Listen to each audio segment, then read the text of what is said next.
Hey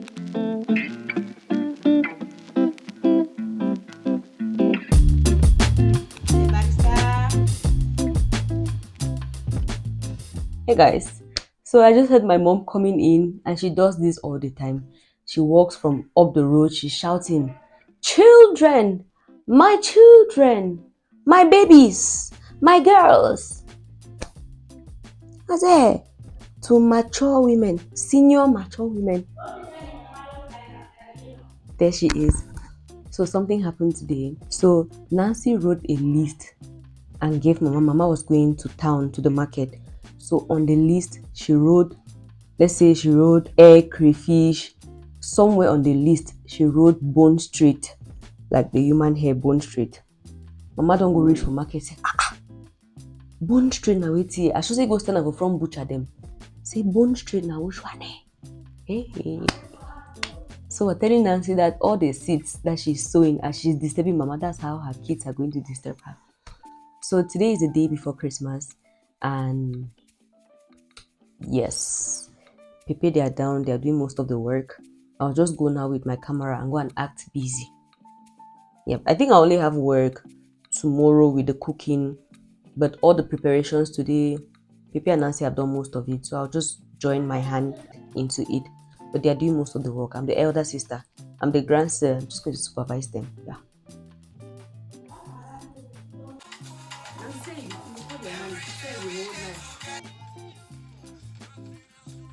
So usually the day before events, we go into the cupboards and we take out serving bowls, serving dishes. Some of these bowls, flasks, dishes, they have been here for more than 30 years. Now so na antiques.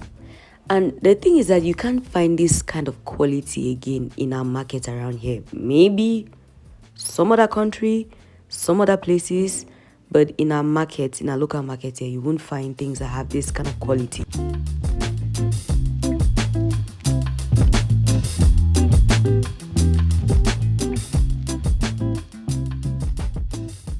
It was the morning of Christmas. Nancy made breakfast. Hey, the blood of the lamb. My plate is looking nasty. This is a low vibration plate. My mom and dad have 4 daughters, and 3 of us are in Cameroon. 1 is in the US. So there's this thing that we do every Christmas since we all come down to the village to celebrate with mom and dad. We try to update my elder sister on every single detail, everything that we do during like Christmas preparations and all of that, because she's not been around for over, I don't know that number of years. She's not been around. We're assuming that she's homesick because she used to be my dad's baby. Barista. So we always assume that she's homesick, and then we try to update her on everything that is going on during the holidays. We send her pictures, we send her videos. So on Christmas morning, when we wake up, we take her around the kitchen, we take her around cleaning, we take her around setting up. So this Christmas, when my mom said I should do a video so that she said I should do a video to show her what everybody was doing. This is the video I did and I sent to the group. Okay, Anne. So now prepare this, prepare the wash pan them. Now mama dad, mama to the busy. Now Nancy dad, Nancy too busy. And then when my mom was done with the kitchen stuff and she went upstairs, she went to check the video. She saw that the video I took was of me. That's why she said when she has energy, she's going to break my phone.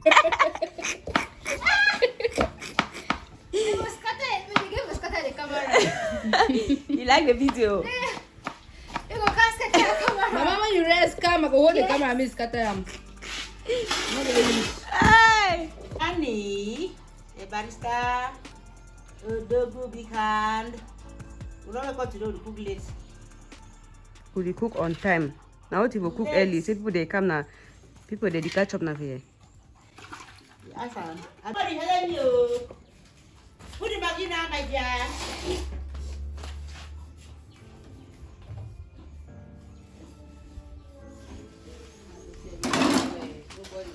Nancy, bring my 2 Maggi. When I three, you want for Gole? Mama, you say I bring one Maggi, now maybe the wrong other one. No, now so I cook for. Why don't bring the packet? Don't bring packet of the light. This Not is the from cup. Maggi that way. Can I also? From barista 2, brah. I am second, Pepe washing the plates is my follower, and Nancy is the last. Somebody, take it. Now if you sing that, you know. If I get to somebody, somebody where you get to somebody.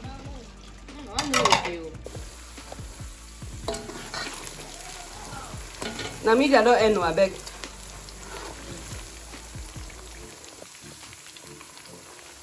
So today we're cooking ndole and ero. The ero we are eating with fufu, and the ndole we are eating with yam. Thank you. I think this is the first Christmas we did not cook rice. This is because the children who came last Christmas did not eat rice. So you're like, what are you going to eat? They prefer to eat ero and dole and all of that. So we decided to not cook rice this year and just go for what the children would want to eat or what they preferred last Christmas.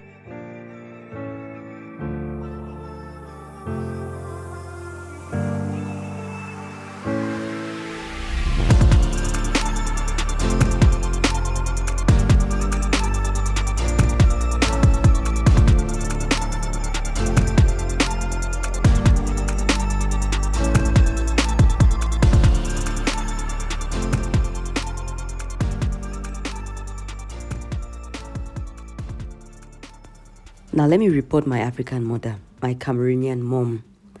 There is no food I have ever cooked that my mom eats and doesn't give a complaint.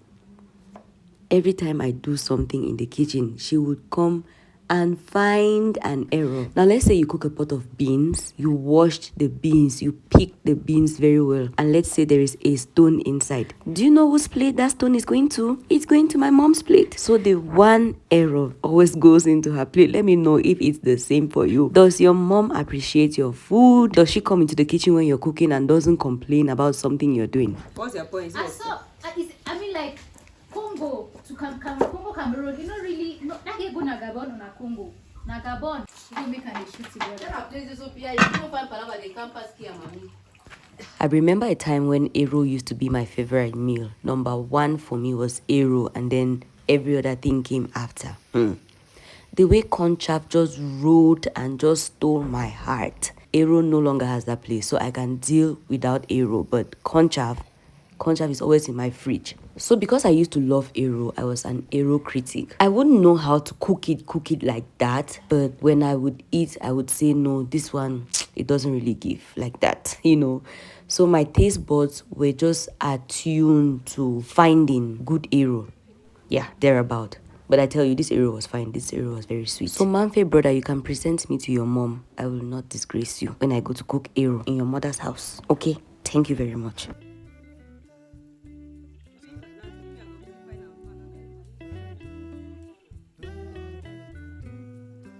I did not spend the new year in Bamenda. I traveled to Muten. I said I was going to share the story. On the day I was traveling from Bamenda to Muten, there was this guy, because I traveled with Vatican. There was this man I met at Vatican. He was an elderly man like my dad, you know. So he saw me and we got talking. It was all father-daughter moment, you know. And sometimes I am inquisitive like that. Sometimes I am inquisitive. So I was asking him questions and he was telling me stories. And then it turned to something else. He now started saying some other things. And in my head, I'm like, that's it. Calm down for Jesus. Can you calm down for Jesus? So the one thing that made me laugh so much is that he said he liked me and that we should meet over something. We should meet over a drink or something. And then he started bragging. He said, I should not mind as I'm seeing him like that. That when it's just that he's traveling, that when he wants to go out, only his perfume, the amount of money he used to buy his perfume.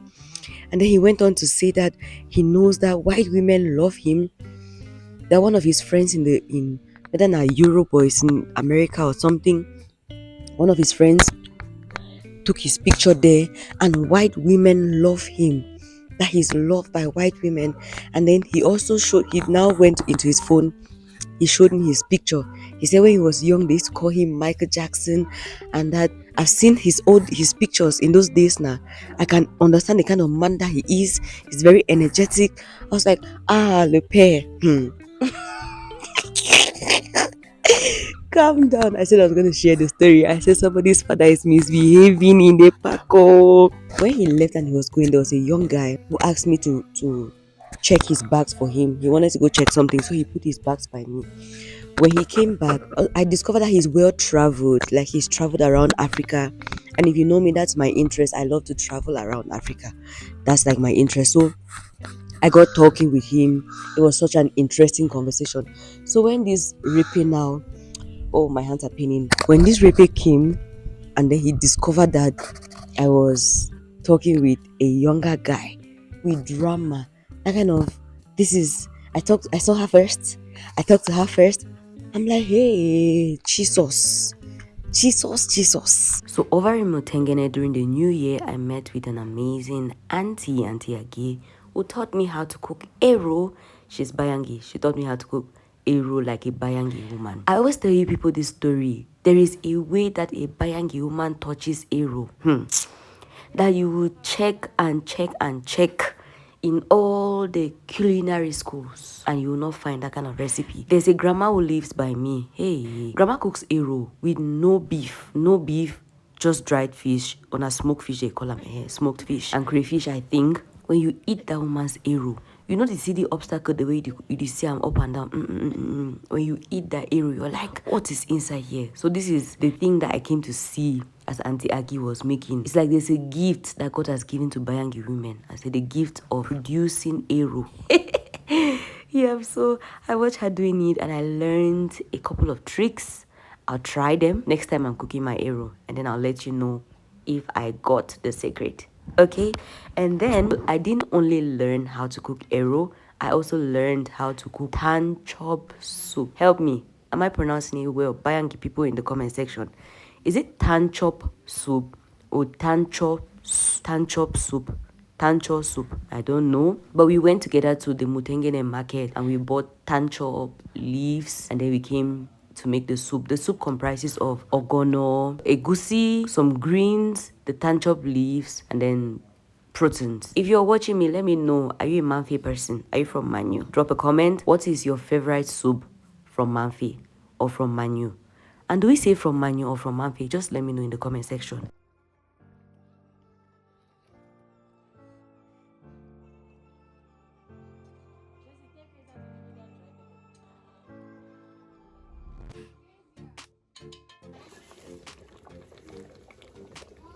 Oh, yes.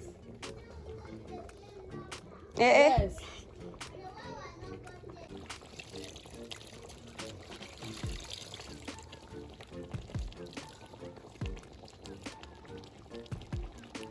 So this was my first time visiting this is not my first time visiting Mutengene. Sometime last year, I visited Mutengene with one of my other sisters.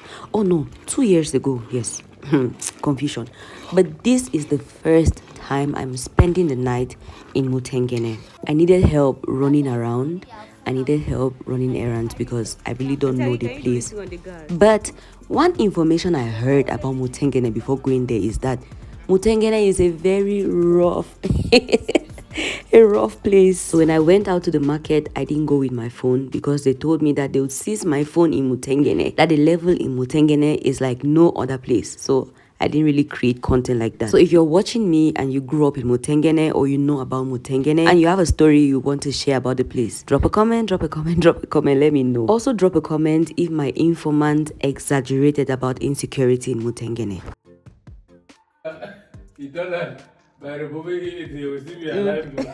Back in Bamenda, before going to bed, my dad always comes to tell me a story, and when I wake up in the morning, he comes to tell me a story.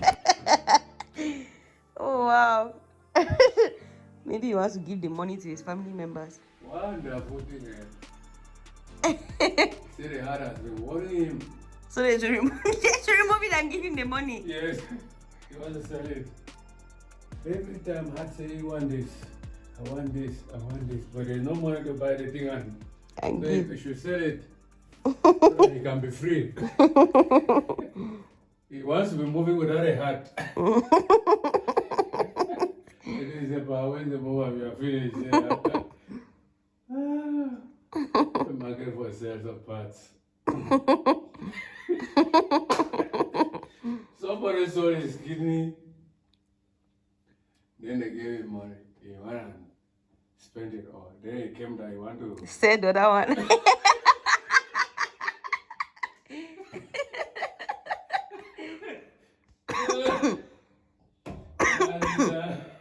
What is he going to stay with now?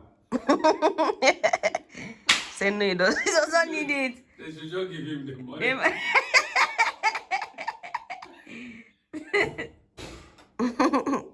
Wow. Thank you for the story, Daddy. Eh? Thank you for the story.